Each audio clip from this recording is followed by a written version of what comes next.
All right, Merry Christmas, Happy Holidays. Welcome back to another episode of the Fast Break Lab NBA podcast.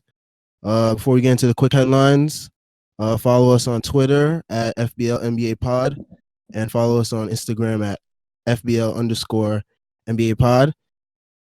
You got me, Samuel, here, and I got two friends, two new guests to the podcast. We got Jahlil, say what's up. Hello, hey everybody.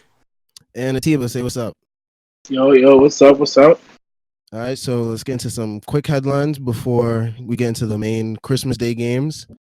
So this week we've had Kawhi's uncles. His requests were to the Toronto Raptors and the Los Angeles Lakers that he wanted to receive a partial ownership share, private plane access, a house, and guaranteed amount of endorsement money to secure his commitment. How y'all feel about that? Jahlil, you want to go first? I don't mind tackling that first. What I will say is, when you are a certain level of star, you deserve more than what is just a standard contract. We all know when Melo was a Knick, they threw a whole kicker with strippers in a strip club in for him on top of the $120 million that we were giving him. James Harden, I know he has a little extra something in his Houston deal. So I'm not upset that Kawhi requested it, but he was asking for a lot. I think it was his uncle and what you call it. It was it's illegal under the NBA's collective bargaining agreement. Yeah, so but they had you to know, deny him. There are a couple of under the table things that I feel like aren't spoken about and aren't leaked to the media, and I feel like had he said yes to the Lakers, that information wouldn't have been leaked by the Lakers nor the Raptors. But I think he was pushing it a little too far with the request, because now we're talking about ownership and we're talking about some things that are just a lot to ask for not a guaranteed championship. Mm-hmm. Okay, here's my take on it. Personally, as a aspiring businessman, I get the moves. I get trying to get all you can out of an organization that you're not touching, equally amount of revenue as them. But I feel like in situations like that, it could hurt Kawhi in the future. Just being that his manager is somebody who can full-heartedly try to make deals that aren't, essentially tailored to just the player and how much they're going to be paid. But seeing that it was denied, I feel like it was nothing. We can just look past it. But definitely, I feel like all the GMs in the league are taking notice and just keeping an eye on Kawhi and his whole camp, because, the whole load management thing, is a lot going on around him. Just how much he's just trying to milk from the game right now. Yeah. And what you call it, they did investigate and they found no evidence of anything, because, this was all probably verbal, so there's no way to actually get evidence of this. Right. Which is smart, because you don't want to put stuff like that in writing, because you're just indicting yourself. Right. All right, we had a trade. Wait. I'm sorry. Before you get into the trade, one last thing on the Kawhi point. I think, though, this could be bad for the NBA because it's starting to set a new standard of what's acceptable and what's not. And though there's no technical evidence of it, I feel like for years to come, it sets the precedence for certain players to feel like they're obligated and should be allowed to even make those type of requests. And that could lead to a slippery slope for the NBA. I'm sorry to cut you off. Mm-hmm. Now I get what you're saying, though. We had a trade, minor trade, but it's the first trade of the year. First trade since the Russell Westbrook Chris Paul trade. And we had the Cavs sending Jordan Clarkson to Utah for Dante Exum and 2 future second-round picks. And then after that, Utah waived Jeff Green and picked up somebody from the G League. So, I think I'm gonna go first on this one. I'm actually really surprised because I didn't. This is my first time hearing about the trade at all, and personally, I thought that the Cavs were looking to move Kevin Love before anything else, but definitely moving Jordan Clarkson was not a bad thing because he wasn't producing that well this season. I think he might be maybe like middle of the 10 to 15 point per game range. Yeah, he's averaging like 14, I think. Dante Exum, I feel like they didn't really. I don't feel like any team got something that was better than the other, except for maybe the picks. But Mm-hmm. I definitely see this as a way of the Cavs getting themselves geared up to really go through a whole rebuild because I definitely see Kevin Love moving before the trade deadline. And there's a lot of rumors around the league about stuff like that. I don't know how effective this was in general as far as building the team to be better because I don't see a large difference in between both players. So I don't really see the point in it, but maybe there's something that we don't know about Exum that makes him a very valuable piece to this team they're building with Garland and Colin Sexton. Colin Sexton, he's having a pretty good season, not the best. I like to see more from him, but we'll see. Definitely noteworthy, I guess. I think the trade honestly is nothing big, nothing Mm-hmm.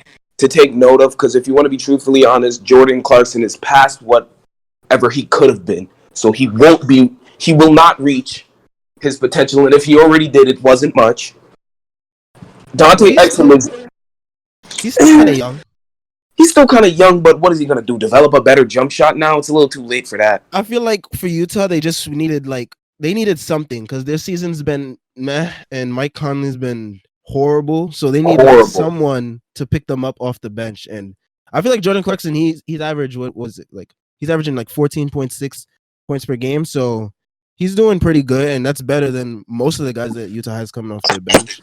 It's better than Exum, I know that for sure. Exum's He's been only battling averaging like injury. 8 minutes this game. Who? I mean, this Exum? season. Exum, yeah, he's not doing too Yeah. well. Dante He's Exum been hasn't been really doing injury well prone. since he's been drafted. As a And matter he's of been fact, injured half the time that he's been in Utah. Yeah, Dante Exum was actually one of the more scouted prospects coming out of that draft class. What year was Mm-hmm. that? Maybe like 20. I want to say, 13, I believe. yeah, it was either 12 or 13. Don't quote me on that, but Mm-hmm. I think 6 years later down the 2014, line, 2014. Oh, 2014. Okay. I think since then he hasn't progressed enough to where I say he's a noteworthy player and definitely worthy of staying in the NBA because he was drafted with a top 10 pick. And I feel like for you to be drafted with a top 10 pick, you have to be showing some signs of progression over I'll, at least a 5 year period. I'll And I agree. don't feel like we've seen Dante Exum progressing as a basketball player. And so Just I looking at his don't stats right now, he's averaging yeah. 5.7 PPG career wise and 2.2 this year. And it's kind of I guess And he's been injured look. a whole lot, which hasn't been beneficial to him. And they signed Moutier this summer to basically take his role as the backup point Right. guard. And here's my thing. I feel like if anything, now looking at the stats, I definitely feel like the Cavs might have lost on this one. I guess the picks are going to be good, but Yeah, because I think they just want the picks and the young players, see what they can do with them. I mean, they're just bringing in another point guard, and they're kind of having a little. I feel like that's creating a little log jam now because you got Garland, you got Sexton, you got first of all, Garland pickup was kind of confusing to me because the previous year you pulled Sexton, yeah, and two small you guards in know, the backcourt. Starting them together wasn't really yeah, it doesn't really smart make, idea. and they're both ball dominant, and it's like no Mm-hmm. one's gonna refer to the other one, especially when it's like we have a team with no solidified point guard, and we're all battling for the spot. It didn't really make sense, and I guess it might have been their way of trying to make one flourish by putting the pressure on him, but I And mean, then the after that, Cavs haven't been good drafting since. Utah waived. What I happened? said the Cavs haven't been good at drafting since they took Kyrie Irving, Pretty and much since then they've drafted some really, really horrible players. was Bennett pre or post Kyrie? post. Bennett was the biggest bust they've had. Oh my god, Yeah. the man played what, a game or two, and then it was just over. Now he played a good chunk of the season, and then they traded him to Minnesota in that Kevin Love deal, I believe. He was part of that Kevin Love deal. I think a lot of people forget that. No, he wasn't. I thought it was No, he Andrew wasn't. Wiggins. It was Andrew Wiggins and him and some other pieces, yeah. Okay, He was okay, part of okay. it. Oh, okay. And then we have Utah. They waived Jeff Green right after that, and they picked up a player that's been playing really well in the G League that a lot of people had their eyes on. Jeff Green. I like Jeff Green in the past couple of years. He hasn't been as efficient as he been in his career, but definitely I think the Celtics when he was in the Celtics when I really like. I was like, okay, he's a Yeah, those scrap. are He his can best do it. years. Yeah, it's sad to see him have to get waived like that. I don't think he's the only person that got waived in the last couple of days though. I think another person that got waived. I don't know if you're gonna get to this, but that was Jeff Teague. Jeff I Teague? I don't think Jeff Teague got waived. We got Kyrie. They said that he's gonna be out for at least another 2 to 3 weeks with this shoulder Tough. injury. I don't know how bad this shoulder injury is, but it seems like it's really bad if he's gonna be out. He's missed the All right, past 19 games, and it looks like it's gonna be another month or so till he's back, or even just engaging in basketball activity. let's just be real here. I being a Brooklyn Nets fan, I already see what the conspiracy seems to be, and it's definitely that Kyrie's only going to be playing half this, and he's probably going to be coming back around All-Star break, and they're going to try to make a run for the playoffs. If they don't make a run for it, it doesn't really matter. They're just trying to make sure that Kyrie's healthy, and he's built enough good rapport with the team so that when KD comes, they can really make the push that they're looking for in the 2020-2021 season. Just by them having us in the dark about his actual health for so long, because he's the last time he played a game was November 16th, right? And I've been keeping up with Kyrie news every other day, and it's always been 2 to 3 weeks. He's been in contact. I'm not in contact practice, but putting up shots, stuff like that. It doesn't really seem like they're too keen on him coming back because I mean, let's think about it from a logical standpoint. We don't really need him to play if we're not really if this is not the season that we're looking towards running towards a really solid playoff performance and maybe going for the chip. It's just not. And so for them, it's like we can take him sitting for a month or maybe a month or two because realistically, we don't expect that much from this season. We just simply don't. True. Samuel, what do you think? I mean, the Nets got a good thing going. They lost today to the Knicks, unfortunately, but they got a good thing going with Spencer Dinwiddie. He's looking like an all-star candidate. So, I mean, if he can keep the team afloat till at least Kyrie gets back, if Kyrie comes back, then I see no problem because they play well without him. That's the thing. The storyline has always been, especially since the failure with Boston last year, is that do teams play better without Kyrie than with Kyrie? And coming here, it seems like the story has followed him again, and it's like, I don't know. They've been playing really well, and they played the same type of talent too. Like they've played the same type of teams with Kyrie and without him. So I don't know. Kyrie's just not meant to be a leader. I think he just needs to be. He just wants to get buckets. He doesn't want to answer to the media and to everyone else like asking him. He just want a ball. Yeah, he just wants the ball, and I don't blame him for that. But I mean, when you sign up for certain things, that's just what's gonna happen. You can't just take one aspect of the NBA experience and think that's what you can do. What you're always gonna deal with. Just being a part of the NBA, you have to do things like speak to reporters, deal with backlash from analysts, deal with what people say in the stands. There's no just okay, I'm gonna come ball out and nobody can tell me anything. It's too much to deal with. Yeah. How do you feel, Jahlil? Personally, I'm not a fan of Kyrie, and that's only because of his off-court antics.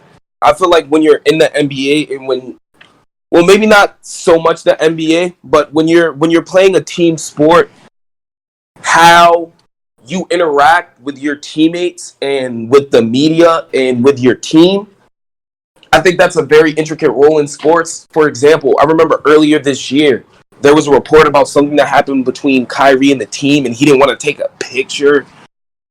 And it's like, yo, Kyrie, these are your guys. You have to go to war for them every single time on command because that's what they're going to do for you without question, without fail.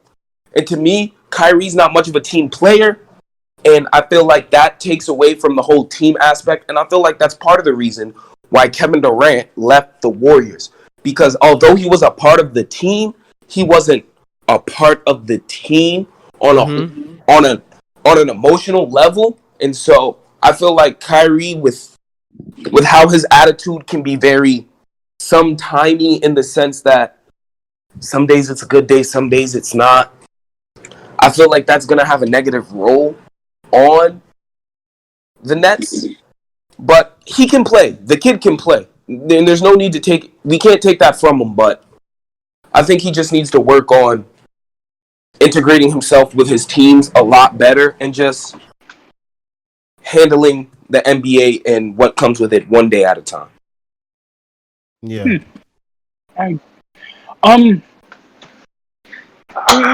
Kyrie gives me mixed vibes, and being from Brooklyn, I'm gonna support the Nets, and because we're just in Brooklyn, we just gotta do it. Mm-hmm. But he gives me mixed vibes. Hopefully, him having KD there, who's not also, known the most for being, okay with the reporters, because he's also emotional and stuff like that.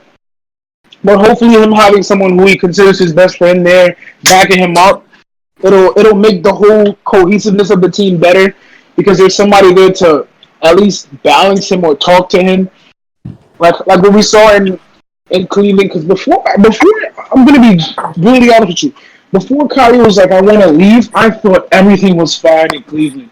Because what more could you ask for? You have arguably the best player in the last decade, or the best player in the world. For that one.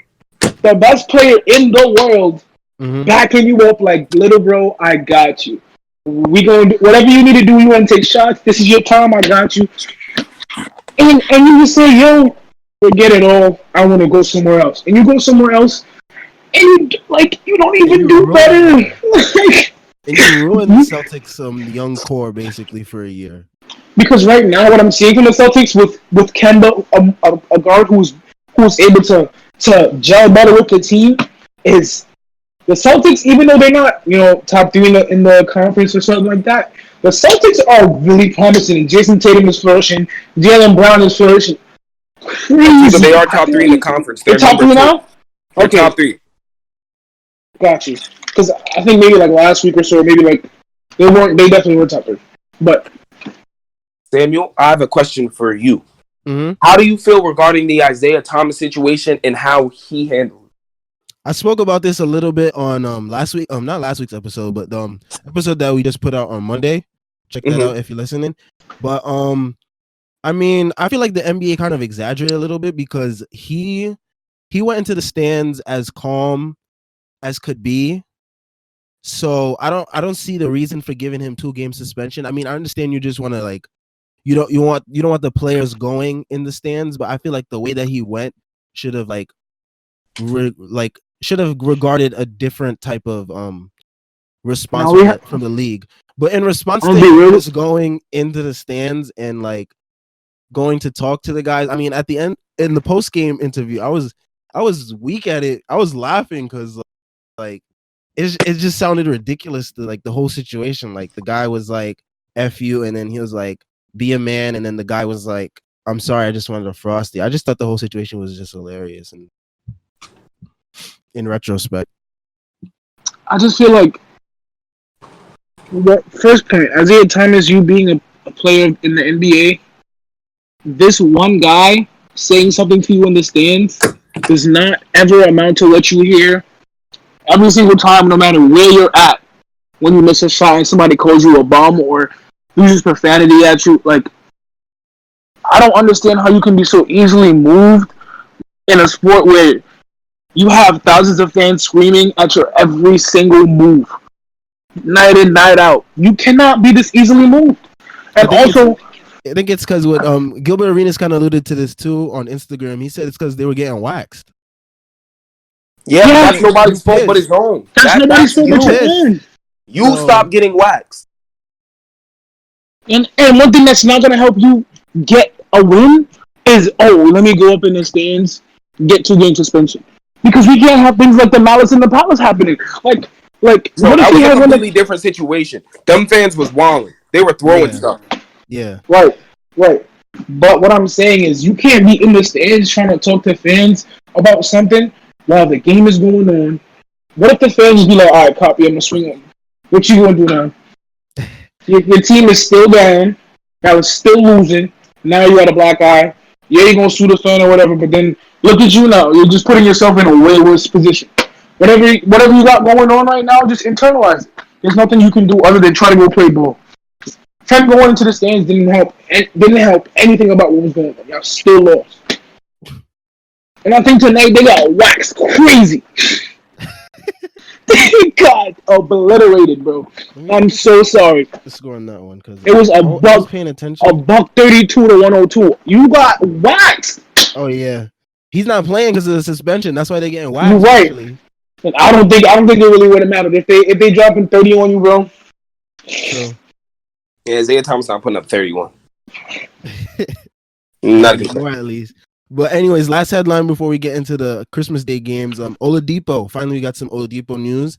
He is expected possibly to return in late January or early February. I mean, Indiana's been playing pretty well without him, so I feel like the addition of him, they don't have to rush him back so quickly, even when he does come back. Like, I feel like they could have him like a 20-25 minutes restriction per game. Mm-hmm. And then as like the playoffs come around, just like finally getting into that 30 plus minute range and then have the team at full strength when it's really time to go for playoffs. And I feel like they'll be a team that will be willing to, not willing, but they'll be a team that will be cautious of other teams will be cautious of them because they'll be a threat to other teams. And I feel like Indiana's a very, very, very good team right now because Sabonis' emergence this season is crazy. Mm-hmm. Not to mention, I mean, as of lately, Miles Turner is coming back to his old self after his ankle injury. He's back to his 20 PPG, 20 fantasy point a game, performance, and he's averaging a season high in blocks currently, career high in blocks. Yeah, he's always been a good. He's a good defender. Yeah, he's a great defender. Mm-hmm. And couple that with the fact that Brogdon's emergence on that team is amazing. Brogdon is leading that team in a way that I didn't think he could do, but he's doing it very much so exceptionally. They have some good role players like TJ Warren, who's had some breakout games, especially when they needed him this season. So I definitely feel like with the return of Oladipo, that team, depending on their seeding for the playoffs, could make a very deep run, or just upset somebody that we don't expect them to beat, like maybe a Philadelphia or a Celtics team who doesn't really have a solidified big right now.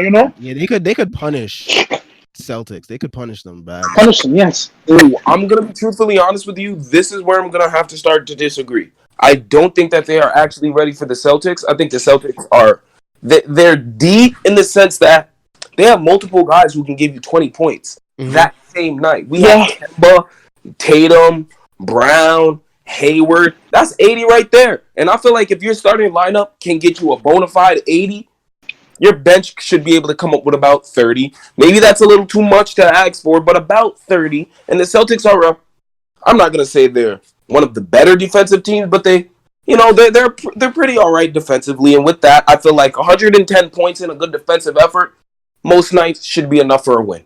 But those bigs, Sabonis and Turner will punish. Sorry, yeah. Sabonis is a good man. On top of that, Lamb could get you a good 15. Warren could get you a good 18 to 20.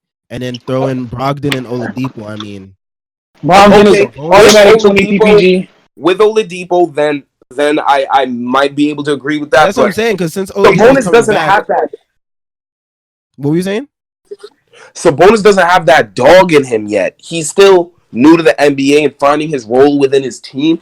And if he's not going to be able to be a dog and understand that, these guys have a weak big man, I need to get in attack mode and feast down here, I don't think it will make a difference because Oladipo's not going to sit there and go, oh yeah, I'm about to give us some touches for Sabonis in the paint. That's not what he's doing. And I don't think that's what Brogdon will be ready to do either. To the extent of Sabonis is going in as a big man and he's cooking up the Celtics. Plus, I feel like the Celtics have more clutch players and more game changers. Like, Kemba has moves. Tatum has moves. Hayward has moves. Sabonis is a big. I don't think Sabonis has a particular set of moves that's like, whoa. we're This not is what saying that separates Sabonis is him gonna from be the like pack. the game changer, but if they don't have a big that can at least limit what Sabonis is gonna be doing every single night, it's gonna be hard for them to win games because I don't see Theis as a person that's stopping Turner or Sabonis. And even though Cantor could be that guy, they don't. I haven't seen them bring Cantor into a big enough role to where he can be like how he was on. He was on the Trailblazers the year before that, right? If I'm not mistaken. Mm-hmm. I don't. I Yeah. don't. I don't see him in a role where it's like, we got. I don't see them having bigs who can at least say, "I'm gonna go out there and get me a bucket." I'm just being real. All right. So let's get into the Christmas Day games. Which game do you guys want to start with? Because We could just let's go in see. order. We could go Yeah, in go in order. ascending order. Yeah, All right. So first game of the night, first game of the afternoon was Celtics versus Raptors. I watched most of this game. me It turned too. into a blowout and towards the second half, so I wasn't really that much interested in it. But I was interested in seeing how Jalen Brown was playing because I did not see this type of play coming from him coming into the season. I know he got paid, but I didn't expect him to like really show Now, why he got paid. Hmm. and this is Jalen Brown is one of the reasons as to why I feel like the whole spell of Kyrie hindering teams is being proven now. Mm-hmm. Because last season we saw Jalen Brown as a primary, just okay, he's a defender.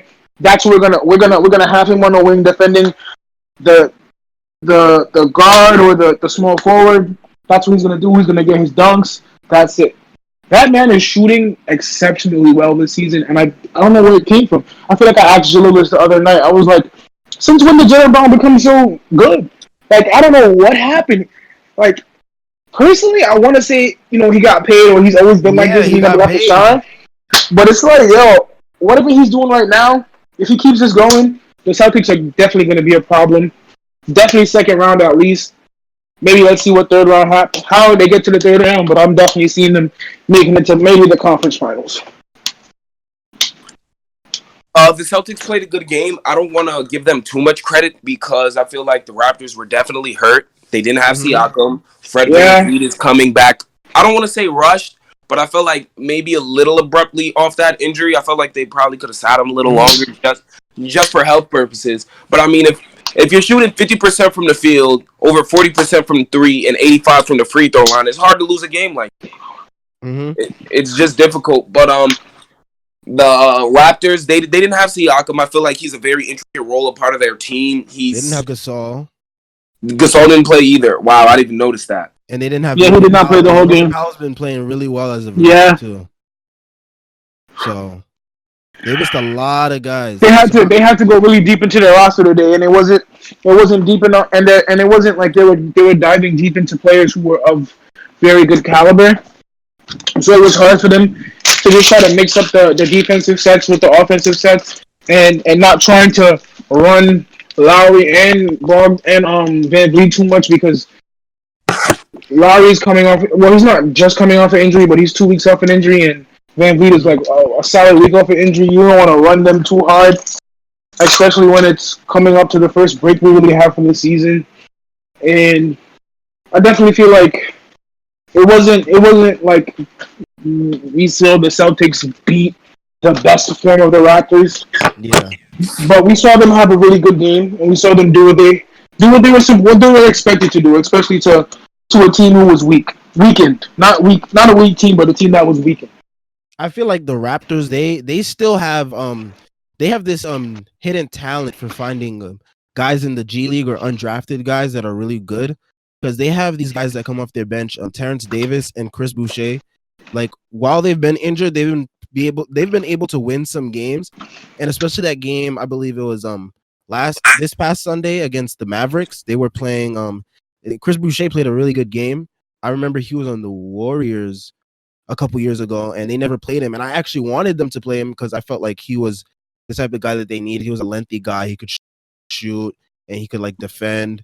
And the Raptors, they got him and now, and I feel like he's stepped into that kind of Siakam-ish role from last year, where he's like emerging as like this long rangy, talented, do it all kind of forward. Mm-hmm. And Tatum had a bad game yesterday too. He just He kept did. shooting, and I was like, can you drive? Can you get some free throws? Like that will get you going, but I don't know. He keeps doing this year where he has like a stretch of good games, and then he'll have like a dud. He'll have a stretch of good games and he'll have a dud. I don't I know mean, if this is something that he's gonna keep going through this year, or if he's gonna like shape it up soon. to be truthfully honest, I think Tatum needs to find his way out of the Boston Celtics. I think he needs Mm. to find the offense that's going to allow him to take reins and elevate his game to the next level, because we've seen him perform in the playoff setting, averaging Mm-hmm. 24. I feel like if you could average 24 in a playoff setting, though it's a lot less games, the games are a lot more meaningful, and they're against better competition on average. And so, with that being said, I feel like he should definitely get off of the team because they have a lot. I feel like the Celtics have a lot of good talent, but they have so much good talent that all of them don't get the high volume of shots that they That they need. deserve. And yeah, and that they need to be the players that they are. Like Mm-hmm. Gordon Hayward deserves his 25, Kemba deserves his 25, 25. Jaylen Brown deserves his 25, and Jason Tatum really deserves his 25. And if you're gonna have 4 people put up 100 shots, they're gonna have to give you some major buckets with that. Yeah, and the question is, it's like who do you give up? Because the question has always been, oh, Jaylen Brown, Jason Tatum, Marcus Smart, Gordon Hayward. Who do you give up out of those guys when you want to like move, when you want to get a bigger piece? Because like they're talking about, I've seen recently that the Celtics aren't necessarily looking for a big man, but I know personally when I watch them play, they need a big man, and to get a big man of the caliber that they need, they would need to give up substantial talent. I know they have the Memphis pick that from this year, and Memphis is not expected to be that high of a they are expected to be a playoff team, but they're expected to be like lower in the lottery standing. So you can use that pick, but then after that, it's like, who do you give up? Do you want to give up Jason Brown and Jalen? Do you want to give up Jason Tatum or Jaylen Brown for a center that like Steven Adams? Would you really want to do that? Or like, I don't know. I personally feel like they should probably look towards the same conference they're in for not for a very very stellar big, but somebody like Kevin Love who is actively being shopped. Because even though Kevin Love isn't as young or as I guess you would say dominant, he can Mhm. play very well with people with a good amount of stars, and he plays aggressive. Like Kevin Love is very very good, Yeah. and I feel like if they have picks to give up, if they give them, I feel like they could just get the picks. They could get that trade done for Kevin Love with picks and maybe a mid-level player. You don't have to go looking directly at your stars. You got to match the salaries though. True, And and he Kevin does Love have a very big contract. Yeah, has a hefty contract. didn't they sign an extension for him last season? I believe so. I don't know why they did that. That was probably the dumbest. I mean, for Kevin Love, it's good to secure that bag right away, but for the Cavs, why do you do it? Like, you're gonna move on from him anyways, and you're just making it harder by signing him to the contract because it's hard. I don't for think teams the to match up original. those contracts. I don't think the original plan was to essentially Oh, you move on thought that from they him wanted? You think that they wanted to like keep him and build probably and build be because a, with be a with playoff team? with Sexton and him and because him Kevin Love and Tristan Thompson in the front court isn't bad. It isn't bad. It's No, it isn't. pretty good, right? You guys got a guard. Maybe you try to vie for getting a star or maybe like at least a couple good forwards and a guard. Things can turn around in a Eastern Conference where you can just scrap out for a 7th or 8th seed. It could work out. But I feel like that's probably what they were thinking. You know, maybe we sign Kevin Love, make him stay, and then work towards getting other pieces to make it, you know, a better team. Not nearly what having LeBron was like, but something to where they can be competitive again. But it's clear that that's not what they're trying to do anymore. Because I saw some rumors about him possibly being shipped to Portland, which was crazy. Yeah, the I Portland don't rumors know. are really heating up, and I think also Phoenix might possibly get in the mix for Kevin Love, but I don't know. I don't know how Um, that might work out because I mean, if you're running that power forward, that can always be good. But I don't see Ayton letting up on too many of his shots and his dominance for a guy like Kevin Love, who is not exactly in the prime of his career, mhm. or as dominant as Ayton himself is. All But right, yeah, so let's get into the next game: Bucks versus Sixers. Giannis, I did no. did not see this coming. I wrote in my notes here: Embiid and the Ooh. Sixers, their length bothered Giannis a lot. Like I saw Giannis keep. I don't know why he kept doing this, but he just kept Euro stepping into the paint, and Embiid was not backing down at all, and Embiid was just like deflecting the ball, poking it loose, stripping him, blocking him, and Embiid was getting frustrated. And I mean, not Embiid. Giannis was getting frustrated. He got poked in the eye, I think, one time, and he went after the refs. Got teed He up. got a technical. Yeah, he got teed up for that.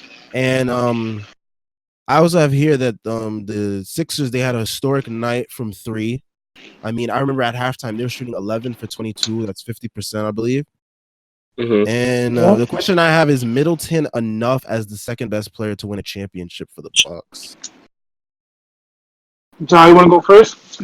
That's fine. He could be, depending on the other pieces, but I don't feel like the Bucks have a championship roster at with what they're doing and with what they're projected to do. Because what it seems like is they're probably going to sign Giannis to the max, and Mm-hmm. for $250 million, I'm pretty sure you're going to have to get a championship because that's $50 million a year for 5 years. You got to come out with something. But the problem with that is the way Giannis plays basketball and giving him that type of contract, I don't think it gives them the ability to gather the type of players they need. But what I honestly think is no, I don't think Middleton will be enough. They need a better point guard. Middleton needs to play better. Giannis Mm-hmm. Giannis needs to develop a more of a jump shot because you can't be the best player on the team in the offensive focal point and not have a jump shot unless you're going to be like Shaq, unless you're going to be like Kareem, where you're just every time we get you the ball on the block, it's basically good from there. Mm-hmm. Giannis, like I was looking at his usage rate for that game against the 76ers. 42%, and you're shooting what around like 8 for 24, 9 for 8 for 8 for 27, 27. something like that. Yeah, that's not gonna 0 cut for it. 7 from 3. Yeah, that's super not gonna cut it. And Definitely that's not against a Philadelphia team where their starting five is all putting up like 20 points a game or 20 points that game. I feel like we saw definitely a possible Eastern Conference Finals matchup, and I saw what I thought would have happened, or what I predicted, which was the fact that Embiid could give Giannis some type of hell in the paint. mm-hmm. And I feel like with the Bucks organization knowing what happened to them last season in the playoffs, but not to a team like the 76ers, but to a team like the Raptors, where they just threw twin towers at you. Sorry for the lack of a better term, but two big guys at you in the paint, and having to make Giannis figure it out from there. I feel like the Bucks are gonna have to figure something out. They're gonna have to get better players, and I feel like before this trade deadline, they are gonna find somebody better. But one thing we also have to realize was that the Bucks they have Eric Bledsoe, who is the leader on their team, and who well not the leader, sorry for saying the leader, but the point guard on their team, Mm-hmm. the main point guard at that. So I don't feel like the offense was run the way it usually is, and I don't feel like we should take this game very, very strongly, seeing that I believe they did play already for this season, and it might be 1-1 on the season matchup so far. I think that's the first matchup, actually. It was. I think so. And also the Sixers had a historic night from 3. That's not gonna be Oh the yeah. case every time. But Atiba, you're saying that they need to improve at which positions are you referring? Is it just Chris Middleton? No. Chris Middleton. Does he primarily start at the 4? He primarily starts at like the 2 or not even the 2, but the 3 actually. The three. I'm sorry. Yeah, I meant to say the three. So definitely Wesley Matthews is not cutting it as far as him being your starting two guard.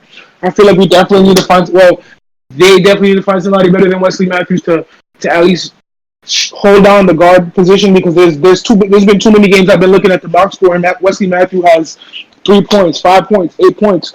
As for you being a guard on the team, you need to at least personally in my perspective, you need to at least be shooting at least having 15 PPG per game coming in, especially if you're a starter. If you're a starter, 15 PPG a game is minimal for your team to be successful. Yeah, and some names that I've seen associated with like the Bucks in like trade rumors or like trades that like other media members want them to pursue is possibly a trade for Jrue Holiday and possibly a trade for Bogdanovich from the Kings. I won't lie to you about Bogdanovich from the Kings he's a nice little guard. But I'm liking that Jrue Holiday. That Jrue Holiday sounds exponentially better.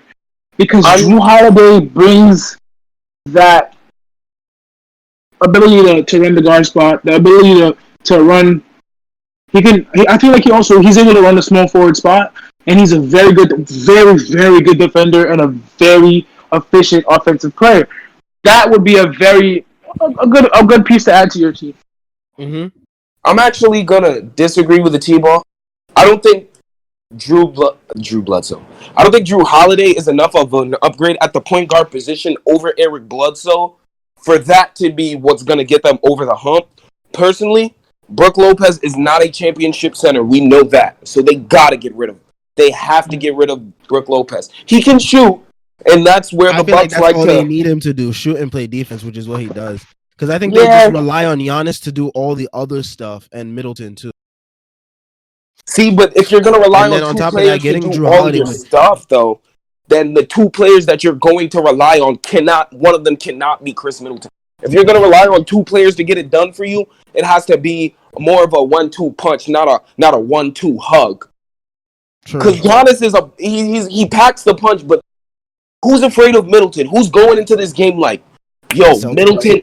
No, I doubt that. I doubt. I only say that. I only make that joke because there's a running gag that he always plays well against the Celtics, especially like in the playoffs. Like he's always killed them. Which is fine, but is that what you're gonna hang your hat on? Because of course not. I don't even think the Celtics are the team to beat in the East. I think they're not. It's the 76ers. Yeah. And I think what the 76ers provide is decent shooting, but they match Milwaukee in the one thing where they overwhelm other teams, which is length. Yeah, length and like defense. And as long as you leave a Brook Lopez level center, somebody like Joel Embiid, it's not going to work. Yeah. And back to the matchup in a way, last year Giannis had like 54 on the Sixers and still lost. So we know that. I think it's more than just Giannis. I think they need to improve their starting lineup and bench overall. Because once you get to the bench, you start naming people that nobody really know. Like, don't get me wrong. I want to say his name is Dante, but DiVincenzo. Yeah, Dante DiVincenzo. He's all right, but yeah, he's okay, but he's a bench player for an NCAA championship team. That's not going to win you a championship in the NBA. NCAA and NBA are not the same. They got a lot of young pieces that they can move. Yes, that contenders would like. That would give them like give them better role players than they have now. Like a lot of contenders, a lot of not contenders, but a lot of like bottom feeder teams. Sorry to call those teams that, but they would like these young players that they have, like DJ Wilson, DiVincenzo, Sterling Brown. Then I see Pat Connaughton being able to move. Even though Pat Connaughton is very. I personally think that the Bucks should run Kevin Love. Giannis at the center and make a trade for Kevin Love. Because if you put your center on Giannis, it's over. And let's stop pretending that he's not 7 feet. He's 7 feet. Yeah, he's 6'11" here. That's 7 foot. At least 7'1". He can rebound with the best of them. I don't think that centers can body him up, or at least I don't think there are enough centers in the NBA that put that type of pressure on him to where it's like, yo, I have to sit in the post and guard him. Maybe Joel Embiid, but I feel like for that you could sub in another big so that Giannis doesn't have to expend himself guarding Joel You keep Embiid, a Brook Lopez, but or he you can switch be on on or the Kevin help. Love.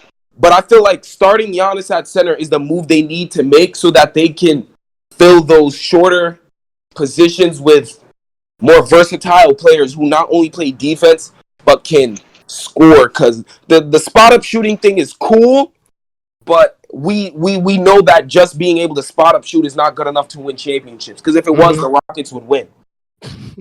Speaking of the Rockets, let's get into the next game.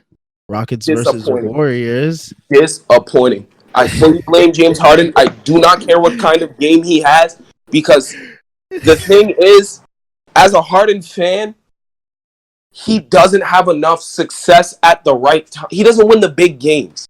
And if you're not going to win the big games, you're basically Kirk Cousins 0 for 9 on Monday Night Football. You're not much.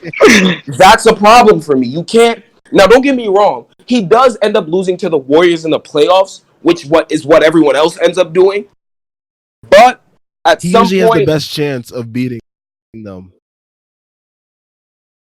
yeah, but at some point you just have to get it together. You don't. It's only but so long you get to have all the other greats don't get to come up with excuses for why they didn't get it done. Doesn't matter that Charles Barkley had to play Michael Jordan. What do we remember? He lost. Yeah. Same thing with John Stockton and Karl Malone. It doesn't matter. So if you want to be an all-time great, you have to get it done. I just want to hold up. I just want to pull up because I had a little breakdown on my website, fastbreaklayup.com. Check that out.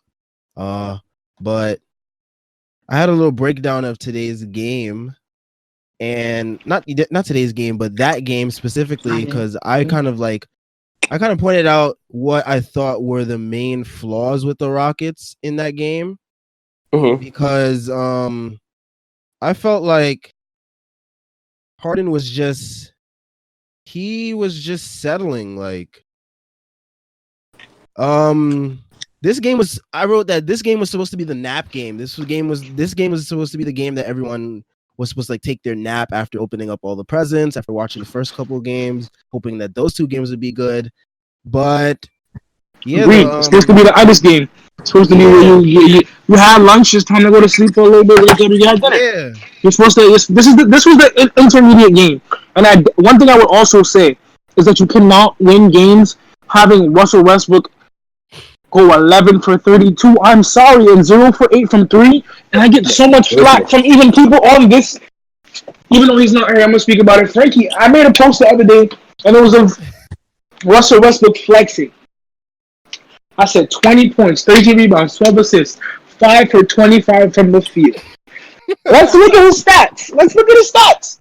Russell Westbrook, 30 points somehow. What? On 32 shots. 8 from 3. 12 rebounds and 5 assists. 4 turnovers. But you're shooting 11 for 32 and 0 for 8 from 3? You're not going to win games like that. I'm sorry. I will give the Warriors credit. They came out with a good defensive game plan to disrupt Harden, because every time he stepped past half court, they doubled him, and they forced the other 4 Rockets to become playmakers. They even forced Clint Capella to put the ball on the floor. And you know you're going to win a game if you're making Clint Capella, PJ Tucker, and Ben McLemore and Daniel House put the ball on the floor. And you're definitely going to win if you're letting Westbrook shoot 0 for 8 from 3. And then you got Westbrook averaging more rebounds than your big. Like what are we doing here? I wouldn't even say that necessarily is the problem. I think what the Rockets is, they're too reliant on the 3-point shot, and when they can't hit it, they break down. Live and die by the 3. Yeah, live and die by the 3. Trust me, I don't want to say it's a great method, but I don't think it's consistent enough to win a championship. Yeah, there's no reason that you, when you have as a Westbrook team, as your second best player, right, taking the second most shots. As a team, you have 100 shots total put up. Why are 51 of them? 51 of these. That's sad. And only 16 are made. 16 is very, at least 25. I mean, it's very hard to ask somebody to shoot 50% from the 3, but 16 for 51 is not efficient enough for you to be out there. Seriously, because you're going to contend for where you're gonna seriously win a game. I'm sorry, especially if half your shots are way more difficult because they're from a further distance away. And Harden didn't do himself any favors either. Once the ball left his hands, he just kind of stayed at half court and didn't do anything. I saw a clip like that. I saw a clip. He didn't move around, and that's not just on Harden. That's on D'Antoni because the offense doesn't ask Harden to cut or do anything. And I feel like if the Rockets added more cuts, more movement, and stuff like that, their offense would be way more efficient and be harder to stop. Because I feel like it's easy to stop now. You just double Harden, and then you just let Westbrook take all the shots, and you know he's gonna miss most of them. So you end up coming up with the win anyways. So I know the other day the Kings, they ran like a box and one on Harden, and I wasn't really shocked, but I was kind of shocked because I haven't seen a box and one since the NBA Finals. So it's like, what I will say is, with the Rockets, one thing that I have noticed about this season is or maybe not this season as a whole, but lately, maybe like the past 2, 3, 4 weeks, Harden hasn't been putting up 20 free throws a game. Yeah, teams are stopping that. Definitely. And as long as Harden's not putting up 20 free throws a game, he can't put 50 on you. And if Harden can't put 50 on you, they're probably not going to win because, and this is not an indictment on any of the skills of anyone on that team, but if you exclude Harden and Westbrook and Capella, those are that's kind of a bottom of the barrel roster, like you were talking about earlier. Like it's Danwell House Jr. Who is that? like all jokes aside, and I'm not being. They got him from the G League. Who is that? Exactly. That's my point. You can't deserve 15 shots. You can't be starting Tats from the G League. That's not winning recipe. That's not a winning recipe. Whoa, I'm looking at his stat line right now, and I'm sorry, I'm confused. 15 shots, right? 5 for 15 from the field, but 5 for 12 from the 3. I'm confused as to why we're putting so much. I mean, they have to take those shots because they're that open. Because if they're going to double Harden, you on the wing, what are you going to do? Just hold it until somebody closes out and then give it back? No, like with Harden, I feel like he could have scored a lot more yesterday if he got what he could have done is pass it out of the double team and then make a hard cut towards the paint, and then you get some more free throws, you get some layups, you get even better opportunities for shooters. Maybe they make those. And the thing with the Rocket shooters, I know they're probably wondering like, how do these guys expect me to get into a rhythm when Harden is dribbling for like 20 seconds and he passes it to me when I have like 4 seconds to shoot and I have to throw it up at the basket and I'm not even in rhythm anymore. Like and your defender he's been set and he's been just standing in front of you, not moving the whole possession. There's no switching. There's nothing going on because Harden is trying to play make at the top of the key. It's hard. But their offense stinks. I'm sorry. I don't 100% disagree with the offense because Harden can do it. But the one aspect of Harden's game that he's taken out is the mid-range jump shot. I don't know why he refuses to take a pull-up mid-range. Yeah, when you look at blow-by pull-up mid-range, he's either pulling from a 3, he might throw up a floater, which I don't know why he doesn't throw those up a little more. Mm-hmm. Or he's going straight to the basket. It's like Harden, if you mix it up, they don't know what to expect from you. Once I see Harden with the ball at the top of the key, I know he's stepping back in my grill. So all I gotta do is just try to throw off his balance a little bit so I can make the shot a little more difficult for him than it has to be. I think the last thing I had to say about this game is that this morning on ESPN, I love the narrative that they tried to pull. The narrative today was, you know how there's always a narrative after the Rockets lose to Golden State. Right. The narrative this time was, they're missing Eric Gordon. Like, I'm yelling. Like what? Like Eric Gordon wouldn't have stopped Steph's He's such a non-factor. He's not a non. He's not a factor. Steph's brother-in-law from going off for like 22 and 15 rebounds. Like, wouldn't have stopped Draymond Green from pulling from 3 all those times. Like, I love the narratives that everyone likes to pull for the Rockets. Like, sometimes the Rockets, they just had a bad game and they stink, and that's that. Like, agreed. So I definitely agree. All right, let's get into the next game, the Clippers versus the Lakers. I need 7 games of this in May with the NBA Finals on the line. Oh yeah, that's not gonna happen. I'm not even gonna lie. That? I don't think the Lakers and the Clippers can go to. I am not. Paul George folds in the playoffs with consistency. He does it all the time. all the time. As a matter of fact, he hasn't had a good playoff series since LeBron and the Heat did him filthy. Right, let's be real. Let's be real here. Honest. But we saw, and stop me if I'm wrong, or tell me if I'm wrong. We saw Kyle Lowry fold in the playoffs last season, but him having Kawhi nullified his folding, and I feel like that's probably the same thing that's gonna happen. I mean, you do have AD, which is crazy, and you do have Braun, but if Braun and AD are gonna do this, which is not likely either, for 7 nights straight or 4 games straight, it's gonna be hard to deny Kawhi his ticket to the finals. See, but you say that, but I wanna bring up that the last game when OKC got eliminated by who? They got 4-1 by somebody. I think it was Portland, and everyone was blaming Melo when Melo shot 3 for 7. No, that was the Jazz. No, that was the Jazz. That was Jazz. That was Donovan Mitchell. And no one said anything that Paul George shot 2 for 17. No one said a word, and I was absolutely furious because 2 for 17 means you haven't been on track shooting since you put up 8 shots.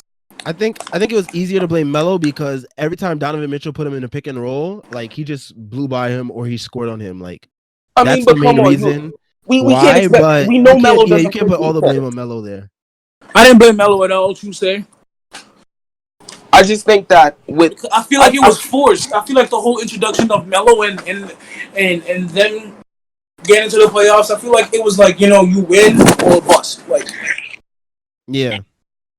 It was no chance of Melo and them ever going past where they were right now, because if they didn't make it past the first round, at least there was nothing else that's going to happen for them. It's pretty evident that was the whole mindset of the Thunder at that point. Mm-hmm. But back to this Clippers-Lakers game. I mean, Kawhi was dominant with 35, 12, and 5, shooting an efficient 11 for 19 from the field. Had 5 a really for 7 good from game. 3. He did.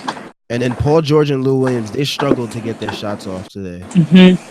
I think Trez had a good game. 5 for 18. Yeah, Montrezl had a good game, and he was doing his best against AD. Held AD to a reasonable. I think AD had like 24. 24, yeah. 24 and 6, I think it was. I don't want to say he held him. I feel like AD was settling, and so was Love. Yeah, AD was settling. Him and Braun, but I think Braun. I don't know how to put this, but he suffered another groin injury, I believe, when that's what he said. Beverly ran into him. That's what he says. I mean, everyone says, why does he always get hurt when he's losing? But I don't know. I saw him get hit in the groin, so I'll say that it did bother him because he wasn't driving as like aggressive as he usually does. Right. And it was a groin injury that he sustained, I believe, like 5 last days ago. So not even last season, but 5 days ago he had a groin injury. Yeah, you're right. And he just missed above that. But it could be that the amount of bodies that the Clippers were just throwing at him was bothering him. They threw Harkless, they threw Patrick Beverly, they threw Montrez, they threw Patrick Patterson, Kawhi, Paul George. I mean, they threw endless amounts of bodies at LeBron just to bother him. I mean, that's what you have to do to stop LeBron, though. Yep, that's the whole way. You can't let him get you can't let him get into a rhythm against a certain.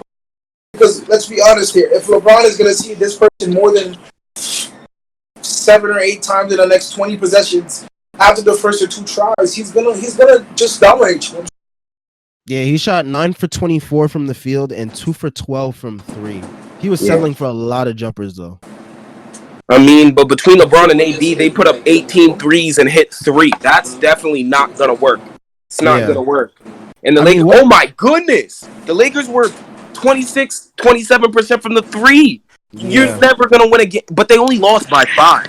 It's because Kyle Kuzma kept them in it. Kyle Kuzma had 25 points off the bench on 4 of 9 from 3. And he came out hot. He started the game with 15 points in 5 minutes.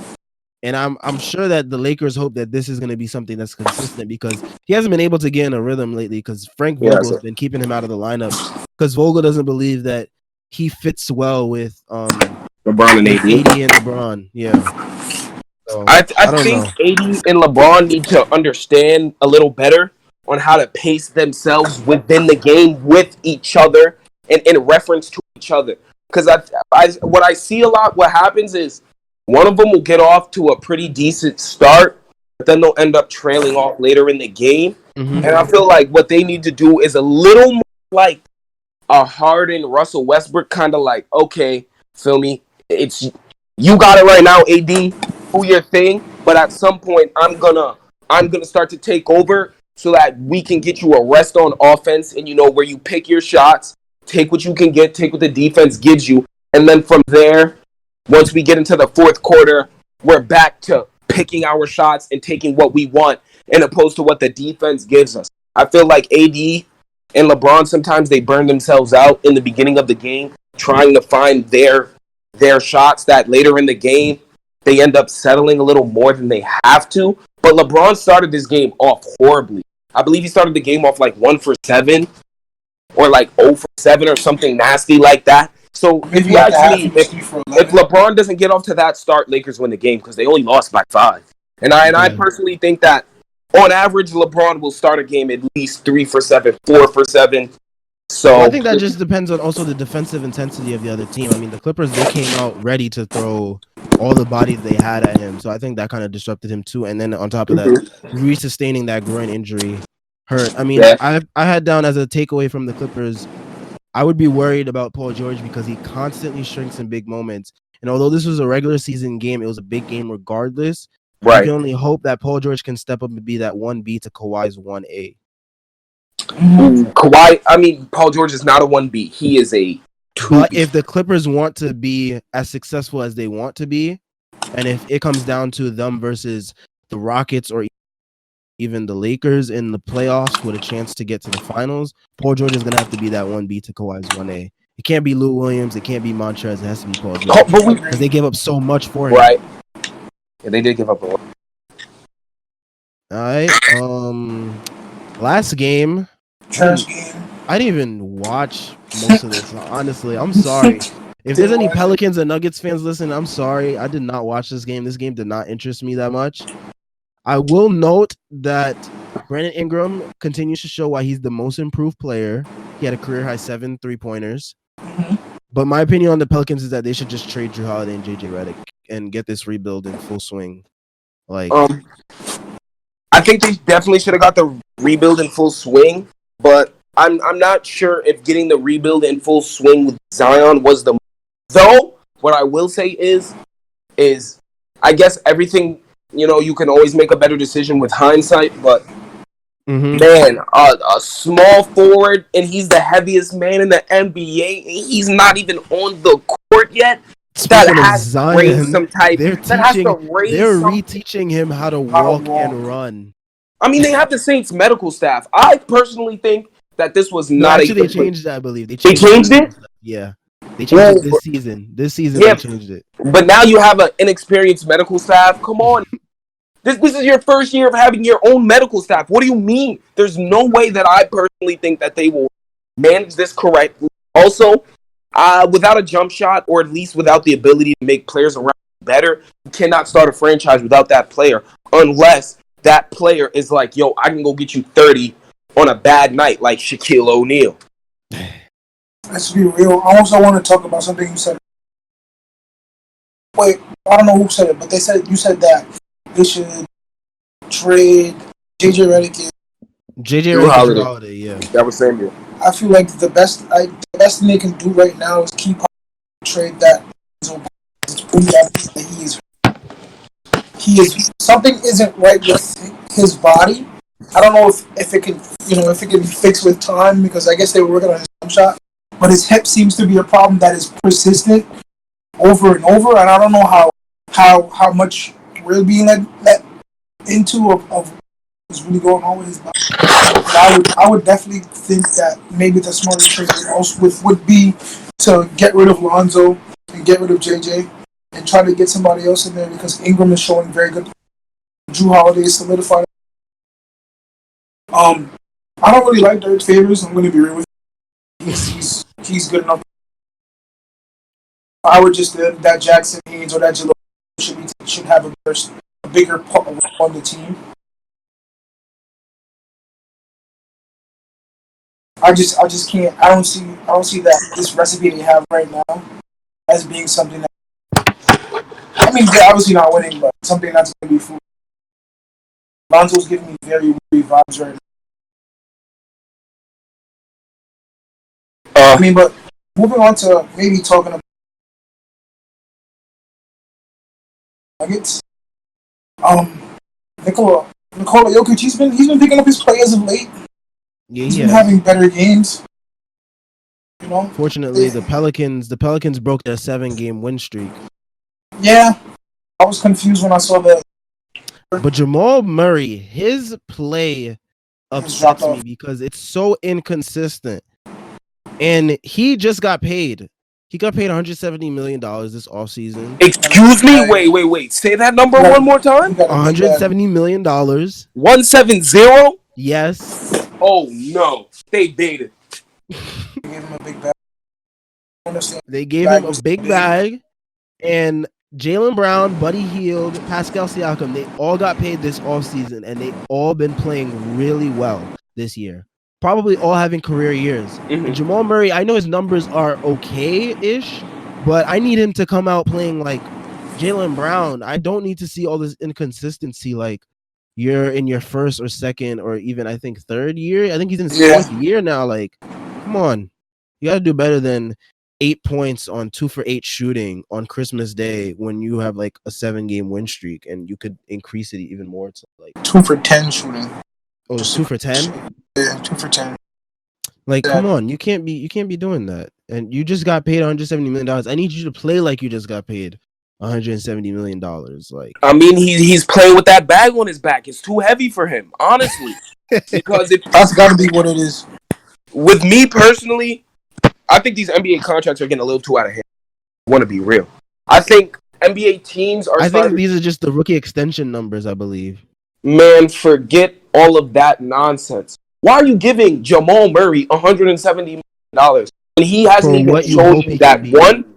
He's making and a hope. That's what teams are paying for, because you don't want to lose a guy and then he goes to another team and then you're like, man, we could have paid him to do this when he starts playing well for someone else. Yeah, but Jamal Murray will never be you right now. If you ask me, Jamal Murray is not going to be the difference between winning a championship and not winning a championship. Well, Denver believes that is the case. How could they possibly believe that? Didn't they lose in Game 7 to the Portland Trailblazers? Well, he played well that series, though. He played pretty well that series. I'll give him that. And I feel like that was probably, they were like, okay, he can play well for us in the playoffs in like big moments, so let's give him this money so that way he can improve, so that way he doesn't have to worry about the contract being on his mind. Personally, I think these NBA teams need to start dipping a little. I don't get how the contract is on your mind. You just made a buck, $170 million. You should be playing the best basketball of your life. Everything that can be a factor in you being distracted from the game is effectively nullified by the effect of $170 million possibly coming to you in the next 3 years, and every single game you're making a whole bunch of money. There's no reason for you to be playing this bad, and it's obvious that the other people who got the big bags, they're sitting up thinking, okay, yeah, I got paid, now we can focus on ball. I got a solidified job. Let's go out there and show them what I can do. I don't feel like Jamal Murray has that dog in him. I don't feel like he has enough, at least. But what skills does Jamal Murray have that are worth $170 million? Because it's not his jump shot, it's not his defense, it's not his playmaking and ball handling, and it's not his ability to get to the basket. So I don't understand where this $170 million total worth of money. I think it's being at the helm of the team for two consecutive seasons. But it's not him. It's Jokic. It's straight up Jokic. I know. I'm not saying that he's the premier guy on the team, but being the point guard of the team and them making the playoffs 2 years consecutively gives him, combined with maybe the coach admiration and stuff like that, he's like might have given him the ability to make. He is technically speaking, the second star to Jokic, so that's why they pay him that much. I mean, I can look at his numbers. I don't think that he's the second star yet. You might as well pay Barton that money, bro. Be real. Right. Barton be having some good game. Barton literally has better numbers than him. Barton has better numbers than him. Who's gonna be with you?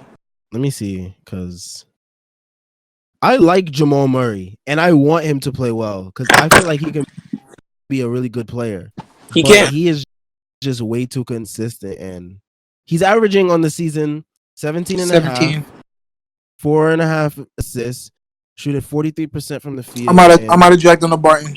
Barton 32 and a half from three. Barton's averaging 14 from the 14.4 PPGs, seven rebounds and 3.4 He was assists. on ESPN's top 10 plus minus though. I'll give him that. Yeah, Will Barton. He's really efficient. Let's see, but Hello? Yeah. okay. Yeah, I go ahead, think John. I think the Nuggets losing this game was high key a function of their inability to rely on more than one person. I don't think they have enough. They don't have enough star power on that team. The Nuggets never had that star power, even when they were third seed with Ty Lawson and Iggy and whoever. Who else did they have? Did they have anybody? I think they had maybe Kenneth Faried, but They the had like thing a about team of Andre Iguodala, Danilo Gallinari, and guys like that. They had that yeah, team. but that team was so much more balanced than this team right It here. was, and they got upset by Golden State in the playoffs that year. I remember. Ooh, I wouldn't say upset. I think they got about what was Nah, they were upset because Golden State was like the 6th seed that year. okay. If you're gonna go in terms of that type of ranking, Yeah, I'm going in terms of seeding. In terms of seeding, they got upset, but I know Oh, Golden yeah, State had the agree. potential to beat them. Agree. But I don't think they have the star power to jump to the next level, and I don't think spending all that money on Jamal Murray was gonna help them jump to the next level. Because if you want to Yeah, be, I was skeptical when they gave him that contract to begin with because I was like, right, can you give him a little less? Like maybe 170, that's a lot. 120, Yeah, like 170 is a lot for a Jamal Murray. lot of money to not be winning an award for anything, to not be going to the All-Star Put this into game. perspective.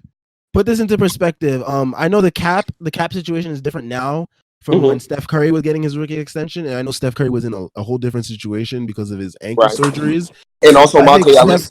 I think Steph Curry had gotten $44 million as his rookie extension For what, like 3-4 years? for 4 years, I believe. So I think it was like Exactly. 11 million per year. That's why they were able to get like Kevin Durant when the cap spiked and all that. Everyone was like, it's so unfair, but like it was just a matter of situation because Golden State Curry was very unlucky early on with the ankle injuries, and then he somehow got healthy at the right time where him and Clay and Draymond were emerging along with Harrison Barnes, and then the cap spiked, and then boom, you have all this money available to give to Kevin Durant. Right. So that's how that happened, and I'm just looking at it in perspective, seeing what Jamal Murray's getting compared to what Steph was getting. I know it's two completely different situations, but it's just funny seeing how those two situations pair up. I just know that in this day and age, as an NBA team successful, you have to have somebody that you can rely in, day out. I'm gonna be, giving us not a majority of our points, but in terms of one player giving us this many points, I'm gonna be the player on giving us a majority of our points. Every team needs to have somebody who can get up and say, "Yo, I'm good for 25 just about every night." And I think every legitimate playoff team has one, excluding Greg Popovich's team. Even though Tim Duncan could, he just didn't. Mm-hmm. And I'd say in probably modern basketball, there are no NBA championships, or few to little, to where the team with the more superstars and the more bona fide superstars didn't win. Like, that's just usually how it goes. Unless I'm trying to think about it, but I don't see one either. What happened? No, I was trying to think of a team that in the last maybe. I mean, except for the Dallas Mavericks and the 03 Pistons. I 04 Pistons with Chauncey in them. No, that wasn't 3. That was 04, I think. 03 was who did win in 03? Because I know the Lakers won what 2000, 01 and 02, and then they lost to the Pistons. 03 was the Spurs year. Mm-hmm. I know Spurs were 03, 05, 07 in that range. Okay. Yeah. Drew Holiday. I think 03 might have been. But I feel like Denver should go after Drew Holiday. They're the one team that I feel like they have like the right pieces that they can probably pair up to send to New Orleans that would probably entice them. Mm-hmm. A fake I think trade New that I Orleans would made do up good with a was Paul Millsap or maybe a Will Barton. Definitely, I feel not like even. they. I didn't even have those guys in the fake trade that I made up. The fake trade I made up was Gary Harris, Beasley, and a pick for or a couple picks for Drew Holiday. That's not bad, but with Jamal Murray, I feel like him and Holiday will clash a little bit. But what I will say is a Holiday combo can't play guard off the ball. scenario. Yeah, I was about to say that. A Yeah, combo guard scenario with those two. I'm not gonna say. Well, I think Holiday's a defensive juggernaut. Jamal Murray Yeah. can still play defense, well. So I feel like that would definitely improve their defense. But I think the number one thing that the Nuggets are lacking is somebody who's gonna put up some buckets.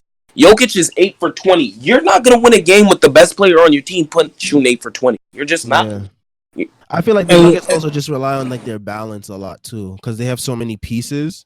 and I feel Right. like they also rely on just their defensive sets, just coming Yeah. out there and just forcing people to have bad shots and just settling for okay, we're gonna get our buckets in transition, and we're gonna come down and run our offense, but our main staple is our defense. I don't feel like that's gonna be the recipe for them winning a chip because it definitely hasn't been in the last 3 years.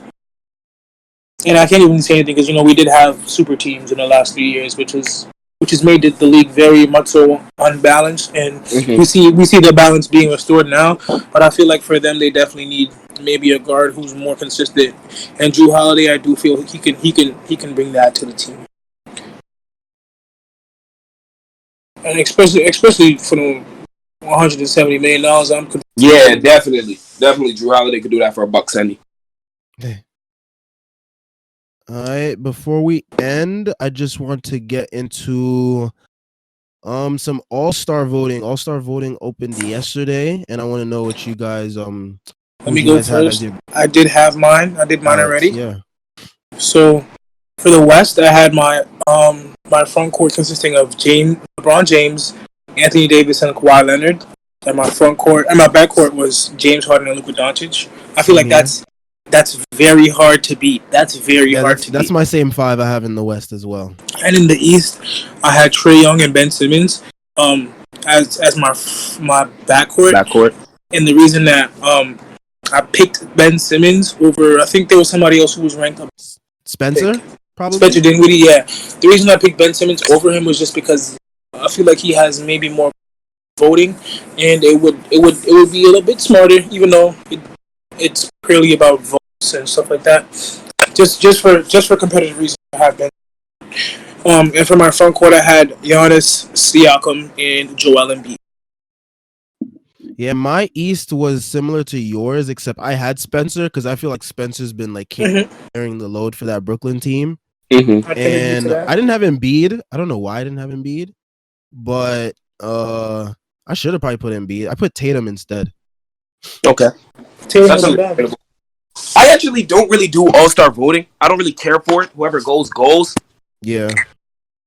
I probably have voted once in my all-star life, and that was in the NBA, and that's all it was. I think just about everybody you named is definitely deserving of the spot. But if I had to, I would put in LeBron. I would put in AD. You have to put in Luka. You have to put in Harden. And you have to put in Kawhi, really. So I think both of you guys hit the nail right on the head for the West. And with the East, again, mostly the same. The only reason I'm not going to say you put in Spencer Dinwiddie maybe is because his success is a function of the starting point guard not playing. And I don't feel like that's necessarily worthy of an all-star role because if their team was fully healthy, they wouldn't be voting him. Whereas, at least with the other players, regardless of if their team is healthy or not, as long as they're healthy, we'll put them in. It would have been nice to maybe see Kyrie go. I do like to watch Kyrie play basketball because he is a talented basketball player. But the injury has been keeping him out. Ben Simmons, I agree. All of that stuff is good. Yeah, that's really it. How do you feel about Trey? Because I know Trey's like he's a loser basically, but yeah, he's but he's hooping, very. and I feel like he's he's putting up hooping to almost the 30 a point where game. yeah. I mean, if you're almost averaging 30, they gotta send you. And I kind of feel sorry for him because I mean, like he had his second best player out half the season 25 so games, far. yeah. Same Same thing with growth Booker. hormones, which is and let's not even that for a second too. You taking drugs to enhance your body's functionality when you have so much time in the off season. I'm gonna point out two guys, DeAndre Ayton. Wait, repeat that. When you have so kind much, of- you have so much time in the off season, seeing that your team does not win. Two examples: DeAndre Ayton and John Collins. You have so much time to work. Yeah, your off Because season begins really early when you're on the Suns and the Hawks. Really early, because you can start prepping maybe for the last 10 games of the season. You could You're definitely not start going to prepping get before that. I'm sorry. You're probably not going to be getting played that much. There's no need for you to be running a game because you're fighting for what 15th, The 16th. lottery. Well, I'm sorry, 15th, 14th, 13th in the league. Like it doesn't really matter for you to be going that hard and for you to still come be tested and have water pills for the DeAndre Ayton situation and growth hormones for John Collins is big. What do you need growth hormones for? I'm just still confused on that. Like I mean, he's undersized. undersized. He's like 6'9". Ain't nobody afraid of him. Who? John Collins? I beg to differ because John I Collins feel is 6'10". He plays like small ball center most of the time for the Ooh, 6'10". Yeah, that's not much bigger than 6'9". Nah, but I feel like he hurt. I feel like John Collins could have had probably an all-star type season. That's fair to say, though. he hurt the Hawks because I kid you not. Yeah. I feel like they win way more games with him than without him. Of At course. least they're in the playoffs.